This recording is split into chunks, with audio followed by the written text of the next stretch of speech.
Emulation is awesome. If you don't want to use the original console to play a game, you can use a phone, computer, or even a VR headset to experience it, and most of the time it runs just as good, if not better than the older console. For example, you can take a game like Pokemon Scarlet and Violet, and if you have a good enough PC, bump the resolution up to 4K and even get it to a smooth 60 FPS. If you're part of the Pokemon community, then you know just how insane that is. Emulation isn't just for playing Super Mario 64 on the Apple Vision Pro or Doom on the 3DS, it's for preserving video games and ensuring that they don't become lost media.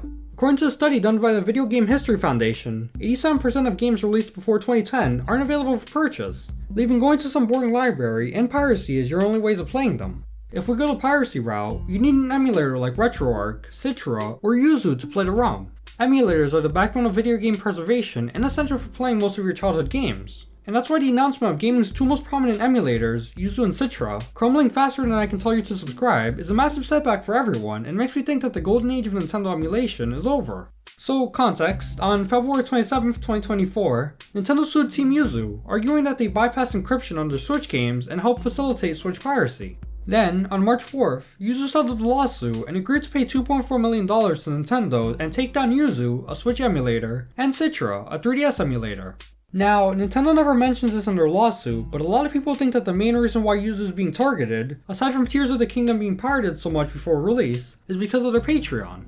They made $28,000 a month, which is insane and shows just how popular the emulator is. I personally think that the fact that they were profiting from the emulator meant that it was doomed from the start, but clearly that money was needed to pay the talented development team. I've used Yuzu and Citra extensively, so this news is a shame to me since I love playing Switch and 3DS games on my computer. So what does this mean for Nintendo emulation? Honestly, who really knows?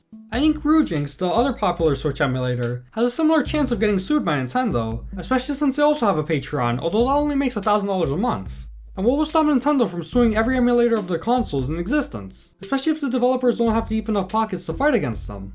The legality of emulators isn't as black and white as Nintendo makes it out to be, but this outcome shows that they can easily bully developers into taking down their own emulators, and it's very worrying.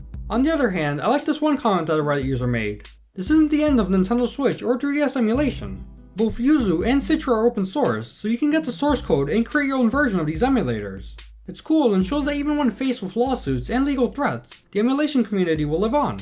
However, the golden age of Nintendo emulation is over because the developers of these great emulators will have to keep one eye open when sleeping at night. Scary stories aside, make sure to subscribe for more content like this one. Let me know what your thoughts are on this emulation situation. If you need me, I'll be playing Tears of the Kingdom, totally not on my copy of Yuzu.